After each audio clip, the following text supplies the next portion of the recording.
চলো তাহলে বাজেটের শেষ পার্টটা আমরা আজকে করব। আমরা আচ্ছা জাস্ট একটু রিক্যাপ করে নিই। আচ্ছা বাজেট, বাজেট যদি আমরা খুব ভালো করে দেখি তো বাজেট ব্যাপারটা কি? Budget is a part of fiscal system. Fiscal system মানে system of income and expenditure, মানে তুমি কত টাকা ইনকাম করছো আর কত টাকা খরচা করছো, তার বিয়োগফল বা তার একটা ম্যানেজমেন্টকে আমরা বলছি ফিসকাল সিস্টেম, তাই না? আচ্ছা ফিসকাল সিস্টেমটা একদিনের হতে পারে, এক উইকের হতে পারে, এক মাসের হতে পারে, এক ইয়ারের হতে পারে, 5 বছরের হতে পারে, বাট যখন এই কম্পাউন্ডিংটা, এই ক্যালকুলেশনটা যখন আমি 1 বছরের সাপেক্ষে করব, তখন তাকে আমরা বলবো বাজেট। Budget clear? তাহলে বাজেট অ্যান্ড ফিসকাল সিস্টেম আমরা দেখেছি, কিছু শর্ট টাইপ ইনফরমেশন আমরা এখানে দেখেছি, এটা বোঝার কিছু নেই। ঠিক আছে, বাজেটের আমরা দুটো পার্টে ভাগ করেছিলাম, একটা বাজেট হচ্ছে রিসিপ্ট আর একটা এক্সপেন্ডিচার। বাজেট রিসিপ্ট আর একটা এক্সপেন্ডিচার, মানে আমরা কত টাকা রিসিভ করছি আর কত টাকা খরচা করছি, এই দুটো ভাগে আমরা ভাগ করেছি। আচ্ছা রিসিপ্টের দুটো পার্ট রয়েছে, একটাকে আমরা বলি রেভিনিউ রিসিপ্ট, অন্যটাকে আমরা বলি ক্যাপিটাল রিসিপ্ট। এটাকে আমরা বলছি রেভিনিউ এক্সপেন্ডিচার আর ক্যাপিটাল এক্সপেন্ডিচার, বা রেভিনিউকে আমরা বলেছিলাম নন প্ল্যান্ড বা নন ডেভেলপমেন্ট, ক্যাপিটালকে আমরা বলেছি প্ল্যান্ড বা ডেভেলপমেন্ট। এখানে আমরা শর্ট ফর্মটা কি বলেছিলাম? যা ফেরত দিতে হয় না, যা ফেরত দিতে হয় না, এই শর্ট ফর্ম দিয়ে আমরা এগুলো শিখেছিলাম। এটা হচ্ছে তোমার যা ফেরত দিতে হয়, ফেরত দিতে হয়, অনেকগুলো রুল ছিল না, যা ফেরত দিতে হয়, যা লায়াবিলিটি তৈরি করে, আমি বলেছিলাম এগুলো পরের কথা, যা লায়াবিলিটি তৈরি করে, যা দায়বদ্ধতা তৈরি করে। নাম্বার 3 হচ্ছে যা অ্যাসেটের পরিমাণ কমায়, এটাকে এই সবটাকে আমরা বলছিলাম কি ক্যাপিটাল রিসিপ্ট। এক্সপেন্ডিচার যেটা, তার মধ্যে রেভিনিউ এক্সপেন্ডিচার মানে যার থেকে কোনো আয় হয় না, আয় হয় না, আর যার থেকে আয় হয় তাকে আমরা বলেছিলাম ডেভেলপমেন্ট বা প্ল্যান্ড বা ক্যাপিটাল রিসিপ্ট। এর মধ্যে আমরা সবটাই ব্যাখ্যা করেছিলাম, শুধু একটা জিনিস আমাদের এখানে বারবার করে আমরা বলেছিলাম, সেটা হচ্ছে লোন এবং ইন্টারেস্ট। এই টোটাল ব্যাপারটাকে আমরা একটা সুন্দর ছকের মাধ্যমে বুঝিয়েছিলাম। যদি এ, বি এবং সি এই তিনজন পরস্পরকে লোন দেয়, তাহলে ধরো বি এ কে কি দিয়েছে? লোন দিয়েছে। এ এই লোনের জন্য বি কে কি দিয়েছে? ইন্টারেস্ট দিয়েছে, ইন্টারেস্ট দিয়েছে, এবং কিছুদিন পরেই টাকাটা রিফান্ড করেছে, মানে রিকভারি অফ লোন হয়েছে। সেম বি যদি এ কে লোন দেয়, তাহলে এটা লোন দিয়েছে, এই লোনের জন্য বি এ কে কি করেছে? ইন্টারেস্ট দিয়েছে, আর বি এ কে কিছুদিন পরে রিকভারি অফ লোন করেছে, তাই না? তো আমি বি এর সাপেক্ষে যদি দুটো জিনিসকে বি এর সাপেক্ষে ব্যাখ্যা করি, তাহলে বি এর খাতায় এটা কি হয়ে গেছে? মাইনাস। বি এর খাতায় এটা হয়েছে প্লাস, বি এর খাতায় এটা হয়েছে প্লাস, মানে প্লাস মানেই সেটাকে আমি কি বলবো? প্লাস মানেই তাকে বলবো রিসিপ্ট, আর লোন মানে তাকে বলবো এক্সপেন্ডিচার। ঠিক আছে, সেম এখানে বি লোন নিয়েছে, মানে এটা বি এর খাতায় প্লাস, ইন্টারেস্ট গেছে মানে বি এর খাতা থেকে মাইনাস, রিকভারি অফ লোন মানে মাইনাস। তাহলে আমি বলেছি মাইনাস মানে কি? মাইনাস মানে হচ্ছে তোমার পুরোটাই এক্সপেন্ডিচার, আর প্লাস মানে হচ্ছে পুরোটাই রিসিপ্ট। তাহলে এবং একটা শর্টকাট শিখিয়ে দিয়েছিলাম, এখন আর আমাদের অত ডিটেলে যাব না। লোন মানেই হচ্ছে ক্যাপিটাল, লোন মানেই ক্যাপিটাল, আর ইন্টারেস্ট মানেই হচ্ছে রেভিনিউ, ইন্টারেস্ট মানেই রেভিনিউ। তাহলে আমি এটাকে কি বলবো? এক্সপেন্ডিচার। কি এক্সপেন্ডিচার? এটা ক্যাপিটাল এক্সপেন্ডিচার। কি বলবো এটাকে? Capital expenditure. তাই ক্যাপিটাল এক্সপেন্ডিচার। আর এখানে আমি কি বলবো? এটা যদি বলি তাহলে রেভিনিউ এক্সপেন্ডিচার, তাহলে তিনটেই মাইনাসকে আমি এক্সপেন্ডিচার বলছি, এক্সপেন্ডিচার বলছি। আর এটা দেখো লোন, লোনকে আমরা বলবো, তাহলে কি লোন মানে ক্যাপিটাল, ক্যাপিটাল রিসিপ্ট, এটা ক্যাপিটাল রিসিপ্ট, এটা কি হবে? Revenue receipt. তাহলে এই ব্যাপারগুলো তোমার আম, আমি আগের দিন বলে দিয়েছিলাম। তো এরপরে আমরা পড়েছিলাম 6টা ডেফিনেশন, খুবই গুরুত্বপূর্ণ 6টা ডেফিনেশন, এবং সেটা নিয়ে আমরা অনেক ডিটেলে তোমাদের বুঝিয়েছি, যেটা অত ডিটেলে আমরা কখনোই কোনো ব্যাচে বোঝাই না। সেটা হচ্ছে প্রথমত যেটা আমরা পড়বো সেটা হচ্ছে তোমার বাজেট ডেফিসিট। আচ্ছা বাজেট ডেফিসিট আমরা কি বলেছিলাম? টোটাল এক্সপেন্ডিচার থেকে আমরা যখন টোটাল রিসিপ্টকে বাদ দেবো, সেটাকে আমরা বলবো বাজেট ডেফিসিট। যদি আমরা রেভিনিউ ডেফিসিট পড়ি, তার মানে কি? রেভিনিউ এক্সপেন্ডিচারের থেকে রেভিনিউ রিসিপ্টকে তুমি যদি বাদ দাও, তাহলে সেটা হচ্ছে রেভিনিউ ডেফিসিট। তোমার যে ক্যাপিটাল ডেফিসিট যেটা, সেটা হচ্ছে ক্যাপিটাল এক্সপেন্ডিচার থেকে তুমি যদি ক্যাপিটাল রিসিপ্টকে বাদ দাও, তাহলে সেটা হবে ক্যাপিটাল ডেফিসিট। ঠিক আছে, আর এফেক্টিভ রেভিনিউ ডেফিসিট ব্যাপারটা কি? হ্যাঁ রেভিনিউ ডেফিসিট তো বটেই, রেভিনিউ ডেফিসিট তো বটেই। তো রেভিনিউ ডেফিসিটের সঙ্গে আমরা বলেছিলাম এমন কিছু খরচা রয়েছে, এমন কিছু খরচা রয়েছে যেটা তুমি হয়তো আয় হবে না এরম ভেবে খরচা করেছো, বাট পরবর্তীকালে সেটা আয়ের উৎস হিসাবে কাজ করছে। তার মানে সেটা অ্যাকচুয়ালি ক্যাপিটাল অ্যাসেট ক্রিয়েশনে হেল্প হয়েছে, তো সেটাকে বাদ দিলে হয়ে যায় রেভিনিউ ডেফিসিট। আচ্ছা, ফিসকাল ডেফিসিট মানে কি? Total budget deficit plus minus borrowing. এইগুলোকে আমরা অনেক ডিটেলে বলেছিলাম যে আমরা এই যে রিসিভ করছি, এই রিসিভটা তো একটা ভ্যাজাল রিসিভ না। লোন রিসিভ বা লোন পেমেন্ট, এটা তো পরবর্তীকালে আমরা ফেরত পাবো না। ফলে এই লোন লোন ব্যাপারটাকে, মানে আমার দায়বদ্ধতা কত, সেটাকে বোঝানোর জন্য আমরা ফিসকাল ডেফিসিটটাকে ব্যাখ্যা করেছি, মানে budget deficit plus minus borrowing and other liability. আর প্রাইমারি ডেফিসিট মানে তুমি বেশি লোন দিলে তার সাথে আবার এক্সট্রা একটা ইন্টারেস্ট তোমার বেরিয়ে যাচ্ছে, তাহলে সেই প্রাইমারি ডেফিসিট মানে ফিসক্যাল ডেফিসিটের সঙ্গে তুমি প্লাস মাইনাস যখন ইন্টারেস্ট পেমেন্ট করবে তখন সেটা হয়ে যাবে প্রাইমারি ডেফিসিট। ক্লিয়ার? তো আমরা দেখেছিলাম হোয়াট ইজ ডেফিসিট ফাইন্যান্সিং। তোমার এই যে বাজেট ডেফিসিটটা হচ্ছে, এই বাজেট ডেফিসিটকে তোমাকে পূরণ করতে হবে। সেই পূরণ করার জন্য আমাদের তিনটে অপশন রয়েছে: লোন, নিউ নোট ইস্যু এবং তোমার ট্যাক্স ইনক্রিজ। আচ্ছা, ইনফ্লেশনারি মেথড, এটাও ইনফ্লেশনারি মেথড, নন ইনফ্লেশনারি মেথড আমি আগের দিন বলেছিলাম। দেখো, ফিসকাল ডেফিসিট ইন্ট্রোডিউস করা হয়, ইন্ট্রোডিউস কে করেন? সম্মুখ হয় চক্রবর্তী, উনি এই কনসেপ্টটা ইন্ট্রোডিউস করেছিলেন, যেটা 1985-এ। Fiscal deficit is large in India, ইন্ডিয়াতে এটা কিন্তু অনেক লার্জ। আর গোল্ডেন রুল মানে fiscal deficit is to some extent is good for economy, মানে অল্প খিদে থাকাটা ভালো, অল্প খিদে থাকাটা ভালো। আচ্ছা, নেক্সট চলে যাচ্ছি আমরা কিছু নেক্সট কনসেপ্টে। জাস্ট ছোট ছোট ছোট ছোট কিছু স্টেপ রয়েছে। What is zero based budgeting? আচ্ছা, what is zero based budgeting? Zero based budgeting, দেখো আমি আমার মতো করে তোমাকে বোঝাবো, ঠিক আছে? অ্যাকচুয়াল ডেফিনেশন যাই থাকুক না কেন, তুমি আমার মতো করে বোঝো। আলটিমেটলি মনে রাখাটাই তো আমার টার্গেট না, মনে রাখাটাই টার্গেট। তো জিরো বেসড বাজেটিং কাকে বলা হচ্ছে? দেখো, it scrutinize all items of previous year. মানে তুমি যদি 2022 অ্যান্ড 2023-র বাজেট পেশ করো, তাহলে তুমি যখন জিরো বেসড বাজেটিং তৈরি করবে, তার মানে তুমি 2021 অ্যান্ড 2022 এর বাজেট নিয়ে আলোচনা করছো। এবং দেখো, আলটিমেটলি বলো তো আমরা কি দেখি? আমরা সবসময় তুমি ভাবো তো, তুমি এই বছর ধরো 10,000 টাকা ইনকাম করেছো, এর আগের বছরও তুমি হয়তো 12,000 টাকা ইনকাম করেছো সাপোজ।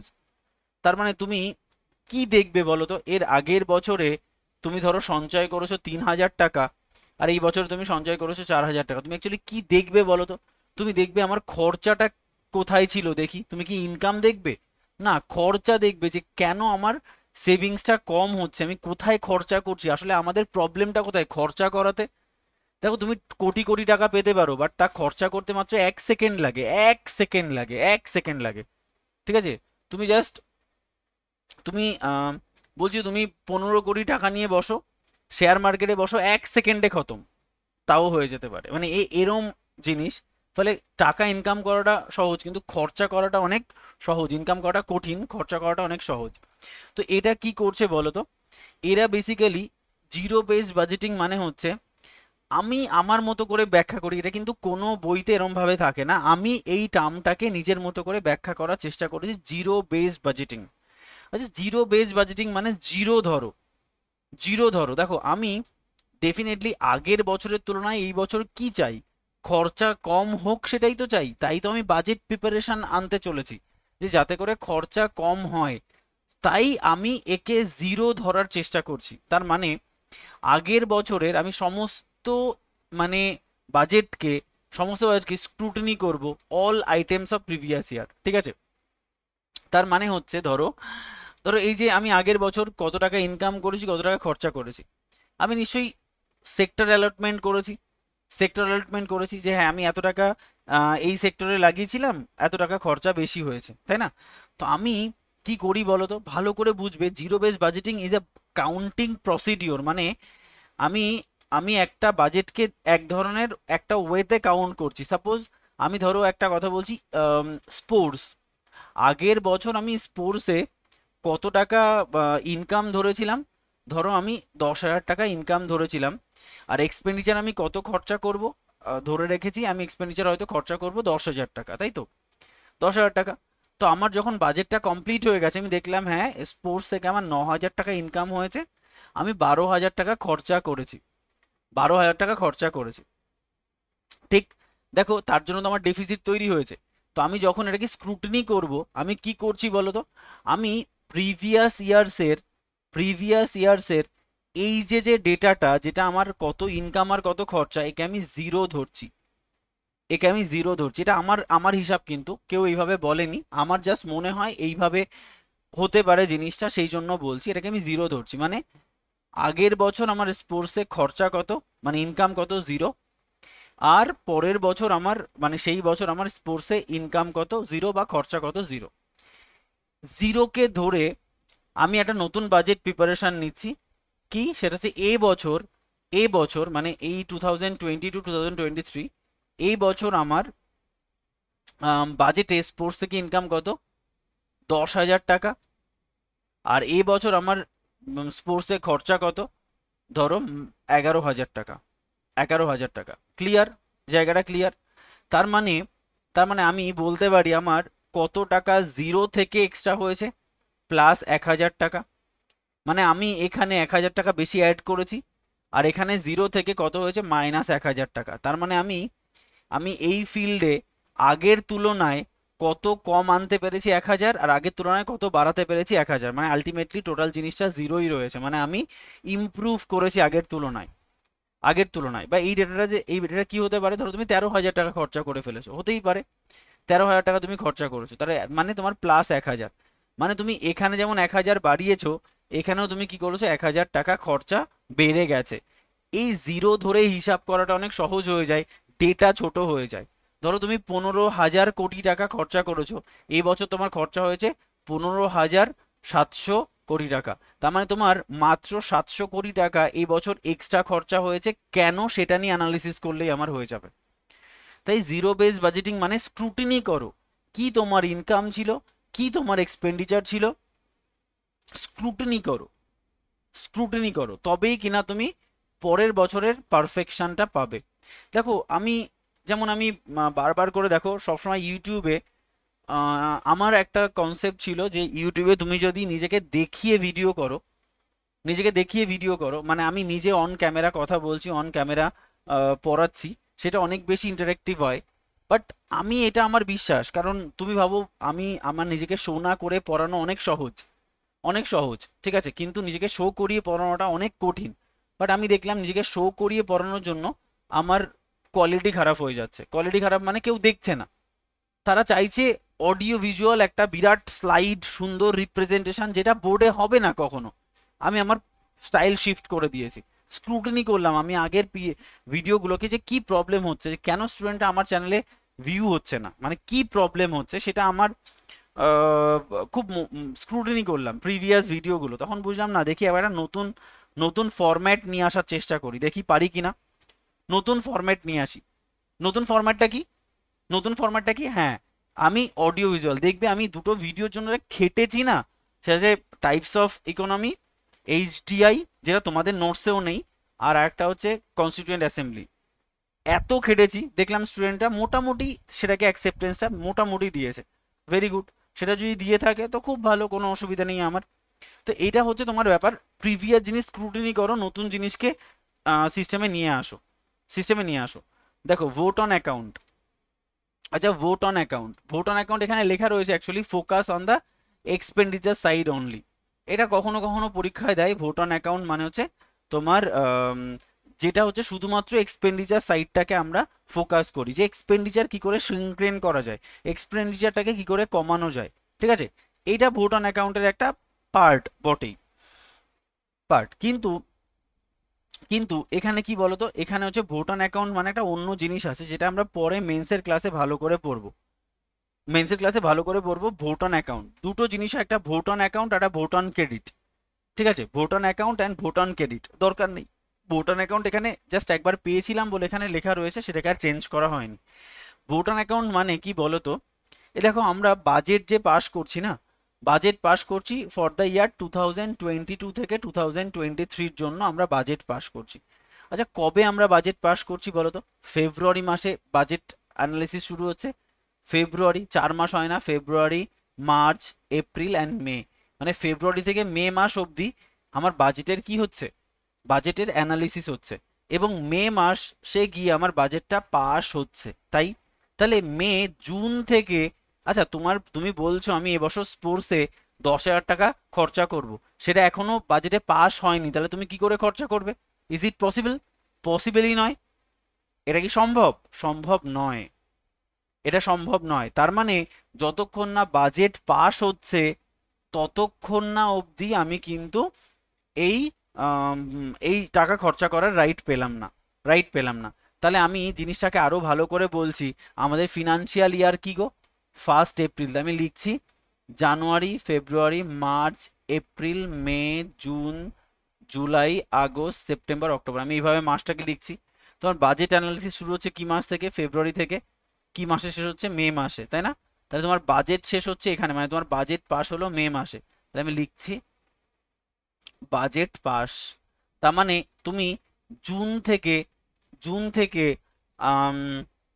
বাজেট যে যেটা তুমি ধরেছিলে সেটা আম, খরচা করার রাইট পেলে। বাট তোমার ফিনান্সিয়াল ইয়ার শুরু হচ্ছে 1 এপ্রিল থেকে। এপ্রিল থেকে মানে তুমি এই যে বাজেটটা পাস হলো, সেই বাজেটটা কিন্তু এই 2 মাসও ইনক্লুডেড, কারণ 2022 এর 1 এপ্রিল থেকে তোমার মার্চ মাস 2023 মার্চ মাস অবধি, মানে এই যে 2 মাস, এই 2 মাসের ওভারল্যাপ হলো না? যখনও বাজেট পাস হয়নি, এখনো বাজেট পাস হয়নি, তারপরেও, এখনো বাজেট পাস হয়নি, তারপরেও এই যে 2 মাস, এই 2 মাস কিন্তু ওই ফিনান্সিয়াল ইয়ারের মধ্যে ঢুকে গেছে। তো এই 2 মাসের আমার খরচা কি করে হবে? বাজেট পাস হয়নি, তাহলে আমি টাকাটা পাবো কোথা থেকে? সেই জন্য একটা আলাদা অ্যাকাউন্ট থাকে, তার নাম vote on account. Vote on account হচ্ছে এমনই একটা অ্যাকাউন্ট, এমনই একটা অ্যাকাউন্ট, এমনই একটা অ্যাকাউন্ট, ভোট অন অ্যাকাউন্ট এমনই একটা অ্যাকাউন্ট যেখানে বাজেট পাস না হওয়া অবধি এই 2 মাসের খরচা চালানোর জন্য যে অ্যাকাউন্ট টাকা প্রোভাইড করে তাকে আমরা বলে থাকি vote on account. Vote on account clear একদম? তার মানে বাজেট শুরু হয়ে যাচ্ছে 1 এপ্রিল থেকে, বাজেট পাস হয়ে যাচ্ছে 1 এপ্রিল থেকে, কিন্তু না, বাজেট ইনিশিয়েট হয়ে যাচ্ছে, ফিনান্সিয়াল ইয়ার শুরু হয়ে যাচ্ছে 1 এপ্রিল থেকে, বাট বাজেট কমপ্লিট হচ্ছে কবে? বাজেট পাস হচ্ছে কবে? 31 মেতে গিয়ে। তো এই 2 মাসের টাকা আমার কোথা থেকে পাবো? আমি ভোট অন অ্যাকাউন্ট থেকে পাবো। এটা আমরা আরো মেন্সের ক্লাসে ডিটেলে পড়বো, vote on account, vote on credit, অনেক কিছু তোমার রয়েছে, বা অনেক কিছু আমাদের দরকার হয়। দেখো তারপর হচ্ছে এফআরবিএম অ্যাক্ট, খুবই গুরুত্বপূর্ণ একটা অ্যাক্ট, এফআরবিএম অ্যাক্ট। আচ্ছা এফআরবিএম অ্যাক্ট জিনিসটা কি? এফআরবিএম অ্যাক্ট হচ্ছে, দেখো, fiscal responsibility and budget management act. পরীক্ষায় কোশ্চেন দেবে যে এফআরবিএম অ্যাক্টের ফুল ফর্ম কি? Fiscal responsibility and budget management. বোঝাই যাচ্ছে ফিসকালকে রেসপন্সিবল করে দাও, ফিসকালকে ফিসকালকে তুমি অনেকটা রেসপন্সিবল করে দাও, মানে কি? ফিসকালটাকে তুমি নিজের ধর্তব্যের মধ্যে নিয়ে আসো অ্যান্ড বাজেটকে ম্যানেজ করো যাতে করে তোমার এক্সপেন্ডিচারটা কম হয়। কমপ্লিটলি এর একটাই টার্গেট হচ্ছে এক্সপেন্ডিচার কি করে কমানো যায়। এবং ডব্লিউবিসিএস এর কোশ্চেন, কত সালে ফিসকাল এফআরবিএম অ্যাক্ট চালু হয়? অ্যান্সার কত? 2003-তে। 2003-তে কিন্তু আমার এফআরবিএম অ্যাক্টটা চালু করা হয়েছে। আচ্ছা অ্যাক্ট ডিলস উইথ, স্যার তাহলে বাজেটের টাকা দিয়ে মার্চ এপ্রিল বাদে বাকি 10 মাসের খরচা করা হয় না? খুব ভালো কোশ্চেন। বাকি 10 মাসের খরচা তো করা হচ্ছেই। খুব ভালো কোশ্চেন করো, সেটা হচ্ছে তোমার মার্চ, এপ্রিল, মে, জুন। হ্যাঁ, জুন থেকে শুরু করে আমি 31 মার্চ অবধি এই টাকাটা পাচ্ছি। বাট আমরা যে ভোট অন অ্যাকাউন্ট, যে টাকাটা খরচা করলাম, সেই ভোট অন অ্যাকাউন্টে ধরো আমি 200 কোটি টাকা খরচা করলাম এই 2 মাসে, তখন কি হয়? বাজেট পাস হয়ে যাওয়ার পর এই 200 কোটি টাকা তো আমি অলরেডি কিসে খরচা করেছি? আগের 2 মাসে। আগের 2 মাসে। তাহলে বাজেটের সেই টাকাটা এখানে অ্যাড করা হয়, আর সেই বাজেটের টাকাটা পাঠিয়ে দেওয়া হয় ভোট অন অ্যাকাউন্টে। মানে অ্যাকচুয়ালি বাজেট এখান থেকে 200 কোটি টাকা মাইনাস করা হয়, যে টাকাটা তুমি অলরেডি খরচা করে ফেলেছো, সেই টাকাটা কোথায় পাঠিয়ে দেওয়া হয়? ভোট অন অ্যাকাউন্টে। তার মানে এই বাজেটের টাকা দিয়েই আমি আগের 2 মাস চালিয়েছি, জাস্ট লোন নিয়ে বা ধার নিয়ে। কোথা থেকে? ভোট অন অ্যাকাউন্ট থেকে। আবার যখন বাজেট পাস হয়ে গেছে মানে আমি সাকসেসফুল, আমার টাকাটাকে আমি পাঠিয়ে দিলাম ভোট অন অ্যাকাউন্টে। খুব ভালো কোশ্চেন করেছে, ঠিক আছে?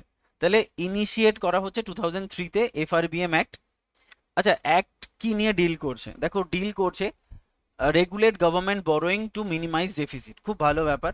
তুমি যদি কোনোভাবে বরোয়িংটাকে মানে রেগুলেট করতে পারো, তাহলে কি আমার ডেফিসিটটা কি হবে, কম হবে।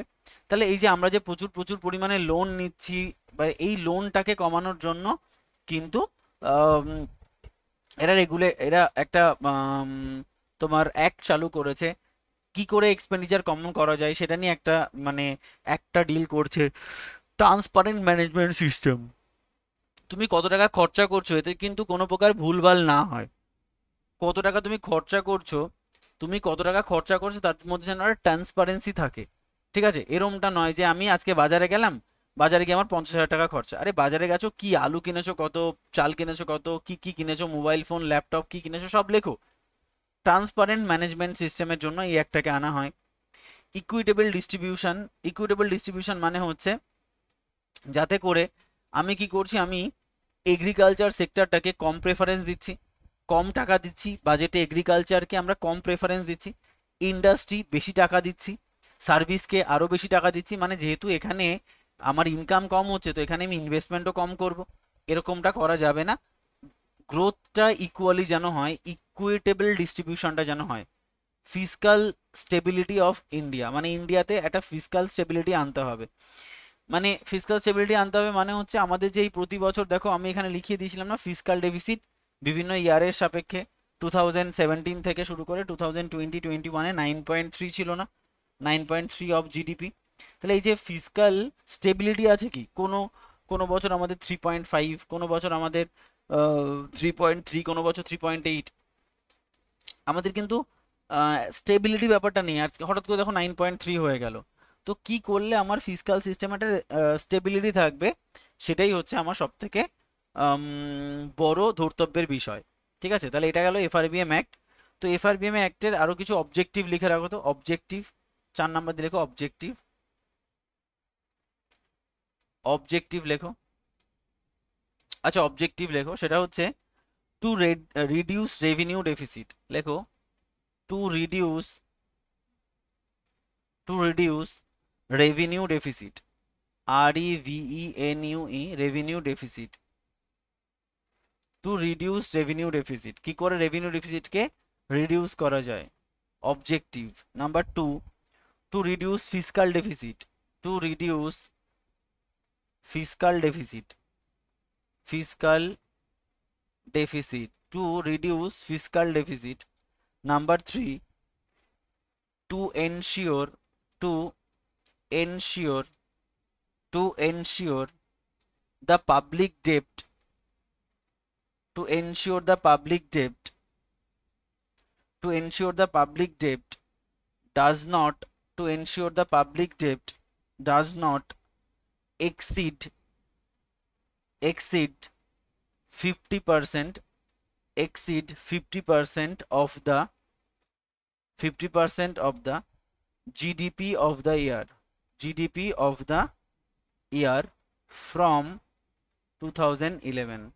To ensure the public debt does not exceed 50% of the GDP of the year 2011. To ensure the public debt does not exceed 50% of the GDP of the year. দাদা বলছি নিচের লাইনটা না দেখা যাচ্ছে না। জুম হয়ে গেছে তোমার, জুমটাকে কমিয়ে দাও। ঠিক আছে, কমানোই তো আছে। এর শুনে শুনে লিখে নাও ভাই, আমি পরে উপরের দিকে লিখে দিচ্ছি, ঠিক আছে। আচ্ছা ঠিক আছে। আচ্ছা, লাস্টের লাইন কি বলা আছে, টু এনশিওর দ্য পাবলিক ডেপ্ট, to ensure the public debt does not exceed 50% of the GDP of the from the year 2020 2011। এখানে কতগুলো কথা বলা হয়েছে, রেভিনিউ ডেফিসিটটা যেন ডিক্রিজ করে যায়, ফিসকাল ডেফিসিট যেন ডিক্রিজ করে যায়, ঠিক আছে।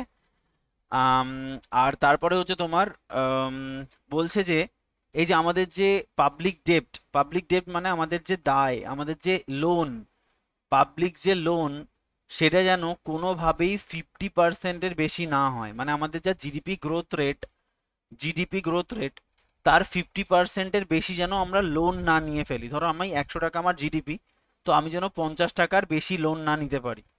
আমার টার্গেট হচ্ছে 2011-এর মধ্যে আমার যে পাবলিক ডেপ্ট, আমাদের যে ঋণ, সেটা যেন 50%-এর কম হয় জিডিপি আর্নিং থেকে। বুঝতে পেরেছো? মানে আমাদের যা জিডিপি, একটা জাস্ট ডেটা বার করা হয়েছে যে জিডিপির তুলনায় যেন 50% কম হয়। এটা গেল তোমার টোটাল এফআরবিএম অ্যাক্ট। আচ্ছা, কম্পোজিশন কি এফআরবিএম? এবার তুমি চলো ফিনান্স কমিশন। ফিনান্স কমিশনের কম্পোজিশন কি? 1 চেয়ারম্যান 4 আদার্স মেম্বার, ডব্লিউবিসিএস এর কোর্শন। টোটাল মেম্বার কত? 5। দেখো এর কোয়ালিফিকেশন কি? দেখো এখানে যে চেয়ারম্যান, তিনি এক্সপিরিয়েন্স অন পাবলিক অ্যাফেয়ার্স, মানে জনস্বার্থে ওনার একটা ইন্টারেস্ট থাকতে হবে। পাবলিক অ্যাফেয়ার্স মানে পাবলিক ডিলিংস যে লোকটা করেন তিনি হবেন চেয়ারম্যান। আর আদার্স যে 4জন মেম্বার রয়েছে তাদের প্রত্যেকের আলাদা আলাদা কোয়ালিফিকেশন রয়েছে। যেমন এর মধ্যে একজনের কোয়ালিফিকেশন হবে জাজ অফ হাইকোর্ট, হাইকোর্টের সমান, হাইকোর্টের যে জাজ তাদের সমান কোয়ালিফিকেশন লাগতে হবে। Next, knowledge on the finance and accounting, মানে যে ইকোনমিক্স বা অ্যাকাউন্টিং নিয়ে পড়াশোনা করেছে সেরকম একজন লোক থাকতে হবে। Experience on public matter and administration, যে পাবলিক ম্যাটার অ্যান্ড অ্যাডমিনিস্ট্রেশন নিয়ে পড়াশোনা করেছে বা এক্সপেরিয়েন্স রয়েছে সেই লোকটাকে লাগবে। আর নলেজ অন ইকোনমিক্স একজনের লাগবে। মানে এরকম যে 4জনের কোয়ালিফিকেশন এখানে দরকার, এরকম ভাবে দরকার হতে পারে। 4জনের প্রত্যেকের সেম কোয়ালিফিকেশন, মানে হতে পারে প্রত্যেকেরই তোমার তোমার হাইকোর্ট জাজের কোয়ালিফিকেশন, ফিনান্স অ্যাকাউন্টিং রয়েছে, ফিনান্সিয়াল ম্যাটার বা অ্যাডমিনিস্ট্রেশনে ইন্টারেস্ট রয়েছে, বা ইকোনমিক অ্যাফেয়ার, ইকোনমিক্সে নলেজ রয়েছে। এই সবটা 4জনের মধ্যে থাকলে তো সব থেকে ভালো, না হলে এক একজনের এক একটা কোয়ালিফিকেশন আমার দরকার। তাহলে কি হবে? তাহলে আমার ফিনান্স কমিশনটা খুব ভালো করে এগোবে, কারণ আমার ইকোনমিক্সের জ্ঞান যেমন দরকার, একজনের পক্ষে তো এত কিছু জানা সম্ভব নয়। যে ইকোনমিক্স নিয়ে পড়াশোনা করেছে সে সুপ্রিম জাজের, হাইকোর্ট জাজ হওয়ার জন্য যে কোয়ালিফিকেশন দরকার সেটা কি করে পাবে? তাহলে তার পলিটি আর ইকোনমিক্স দুটোরই সমান নলেজ থাকা দরকার। সেই জন্য আমরা বিভিন্ন সেক্টর থেকে মেম্বারদের তুলে নিয়ে, বিভিন্ন সেক্টর থেকে মেম্বারদের তুলে নিয়ে আমরা ফিনান্স কমিশন গঠন করেছি। আচ্ছা, এর ফাংশন কি? এর ফাংশন হচ্ছে তোমার recommendation on the distribution of tax between union and state. Union এবং স্টেটের মধ্যে ট্যাক্সের ডিস্ট্রিবিউশন, ইউনিয়ন এবং স্টেটের মধ্যে ট্যাক্সের ডিস্ট্রিবিউশন আমরা কিন্তু এর মাধ্যমে এরা ডিটারমাইন করে দেয়। মানে এই যে আমরা যেমন একটা জিনিস পড়েছিলাম না, এক্সট্রা ইনকাম। এক্সট্রা ইনকাম, আচ্ছা এক্সট্রা ইনকাম মানে কি? এক্সট্রা ইনকাম মানে কি? এক্সট্রা ইনকাম কথার অর্থ হচ্ছে এক্সাইজ ডিউটি আর ইনকাম ট্যাক্স। ইনকাম ট্যাক্স, তাই না? আচ্ছা, এই ইনকাম ট্যাক্স কি হচ্ছে? ভাগ হয়ে যায় না স্টেট এবং ইউনিয়নের মধ্যে? স্টেট এবং ইউনিয়নের মধ্যে ভাগ হয়ে যায়। আচ্ছা, স্টেট অ্যান্ড ইউনিয়নের মধ্যে যদি ভাগ হয়ে যায় তো এই ডিস্ট্রিবিউশনটা কেমন হবে?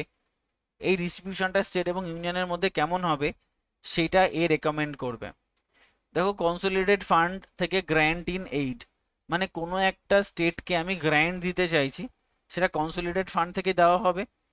কনসোলিডেটেড ফান্ড থেকে গ্র্যান্ট ইন এইড, এরা বলে দেবে যে ওই স্টেটকে এত টাকা গ্র্যান্ট ইন এইড দাও। ধরো কেরালায় ফ্লাড হয়েছে, তো কেরালায় বন্যা হওয়ার কারণে যে ক্ষয়ক্ষতি হয়েছে সেই ক্ষয়ক্ষতিটা কত পরিমাণ টাকা দিলে পরে কেরালার ওই ক্ষতি সাধন হবে সেটা ডিটারমাইন করে দেবে আমাদের finance commission.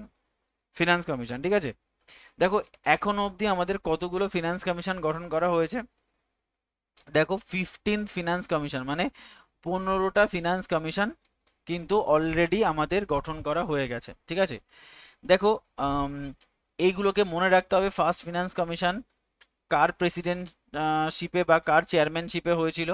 13 finance commission, 14 and 15, last তিনটে মনে রাখতে হচ্ছে। দেখো, বেসিক্যালি আমি যখন এই নোটটা তৈরি করি সেই সময় ছিল 2017। তা 2017-এ দাঁড়িয়ে আমি 3টে শর্ট ফর্ম বানিয়েছিলাম, 4টে শর্ট ফর্ম বানিয়েছিলাম, ঠিক আছে?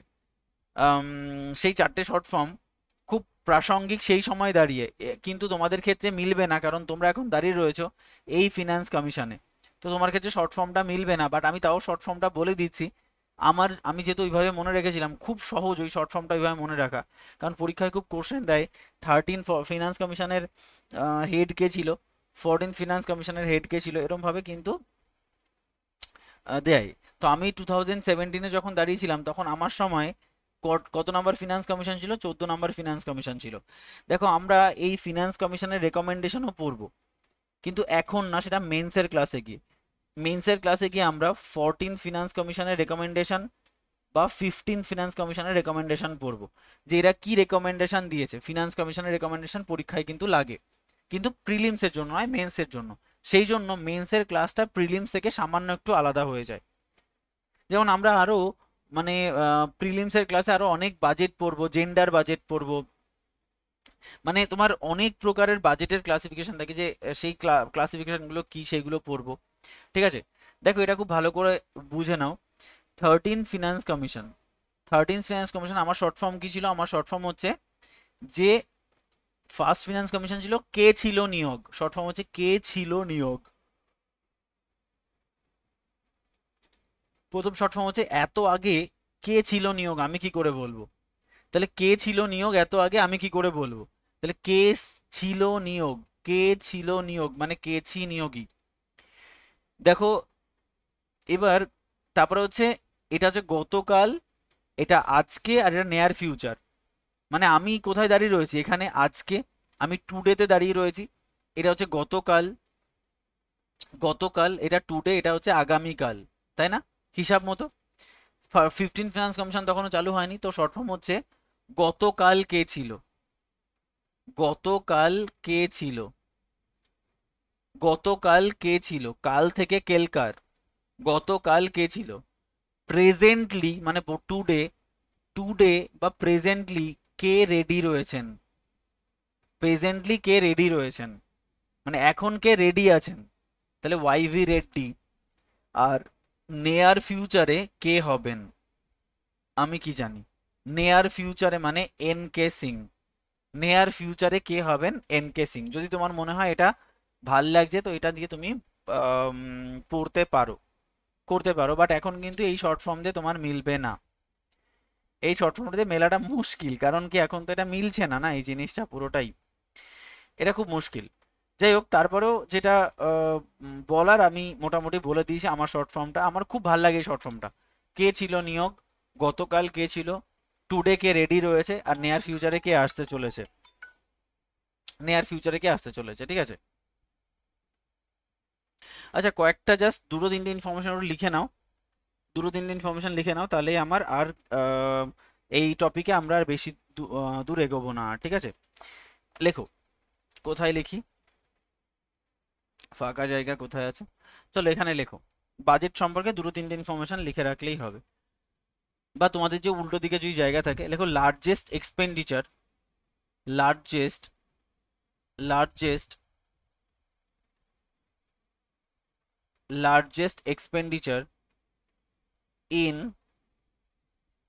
Revenue account, largest expenditure in revenue account of last union budget, last union budget, last union budget is interest payment, is interest payment. তোমাকে পরীক্ষায় কোশ্চেন দিয়েছিল যে আমাদের যে এই যে রিসিপ্ট বা এক্সপেন্ডিচার, আমরা রেভিনিউ এক্সপেন্ডিচারে কি রেখেছি? Interest payment. তো এই রেভিনিউ এক্সপেন্ডিচারে আমি যত খরচা করি, মেন্সে করবে এগুলো আমরা, ঠিক আছে, মেন্সে করি, তো তার মধ্যে কোনটায় সবচেয়ে বেশি আমরা খরচা করি, এগুলো মেন্সে করা হয়। আমরা রেভিনিউ এক্সপেন্ডিচারে যত খরচা করি তার মধ্যে সব থেকে বেশি খরচা কিসে হয়? Interest payment. মানে বুঝতে পারছো, আমরা এত এত পরিমাণে লোন নিয়েছি বাইরে থেকে, যে এত এত টাকা ইন্টারেস্ট বেরিয়ে যায়, যে সেটা এত বাকি ডেটাগুলো থেকে অনেক বেশি। তাই এখানে বলা হচ্ছে যে largest expenditure, largest expenditure in revenue account of last union budget is interest payment. মানে কি বললাম? আমাদের দেখো এইগুলো তো আমাদের একটা ডেটা আছে, তাই না?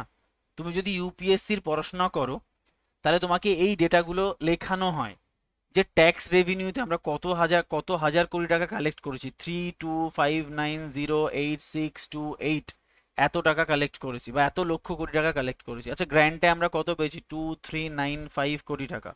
আমি নিজে বলছি জাস্ট মানে হ্যাপাজার্টলি।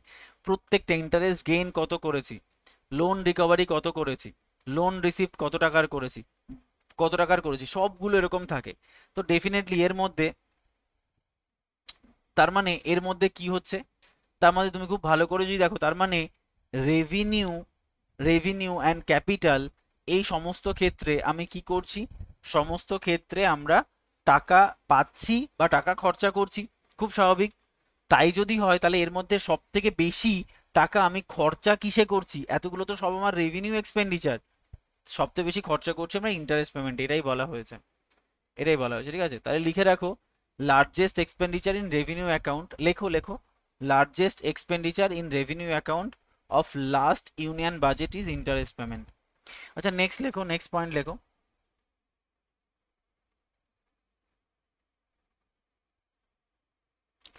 Economic growth in India, economic growth in India, economic growth, economic growth in India, economic growth in India will happen, will happen, economic growth in India will happen if there is capital formation, if there is capital formation, capital formation। বলছে একটা দেশে economic growth তখনই হবে যদি সেই দেশে capital formation হয়। তো একটা দেশে ইকোনমিক গ্রোথ তখনই হবে যদি সেই দেশে ক্যাপিটাল ফরমেশন হয়। তো ক্যাপিটাল ফরমেশন মানে আমি প্রচুর টাকা খরচা করছি আমার ক্যাপিটাল এক্সপেন্ডিচার হিসাবে, তার মানে হচ্ছে আমি প্রচুর পাওয়ার প্ল্যান্ট তৈরি করছি, এগ্রিকালচারাল সিস্টেম ডেভেলপ করছি, তোমার irrigation system, industrial system develop করছি, ইনফ্রাস্ট্রাকচারে ডেভেলপ করছি, তবেই কিনা একটা দেশ কি হবে? তবে একটা দেশ সে ইকোনমিক গ্রোথ হবে, ইকোনমিক গ্রোথ হবে। ঠিক আছে, আচ্ছা এই যে যে তোমরা এখানে দেখলে না যে ডেভেলপমেন্টাল, তো আলাদা করে ওটা লিখে রাখো না যে examples of development expenditure, examples of, examples of development expenditure, development expenditure, examples of development expenditure, examples of development expenditure. দেখো expenditure on economic service, expenditure on economic service, economic service, expenditure on economic service, expenditure on economic service, expenditure on, expenditure on social and community service, social and community, community service, expenditure on economic service, expenditure on social and community service। Next, grant to the state, grant, grant to the state, grant to the state, এগুলোকে আমরা বলছি সব developmental expenditure. কি কি বললাম? Expenditure on economic service, social and community service, মানে তুমি তুমি সাধারণ মানুষের জন্য ইকোনমিক্যালি, সোশ্যালি বা কমিউনিটি ওয়াইজ তুমি যে ডেভেলপমেন্ট করছো বা যে সার্ভিস প্রদান করছো, যার জন্য একটা সোসাইটি আপলিফট হয়, সেই যে ডেভেলপমেন্ট, সেই যে ইনভেস্টমেন্ট, সেই যে এক্সপেন্ডিচার, তাকে আমরা বলছি ডেভেলপমেন্টাল এক্সপেন্ডিচার। আর যদি আমরা বলি non example of non development expenditure, আর যদি আমরা বলি, হ্যাঁ ভেজিয়ে আসছে স্যার।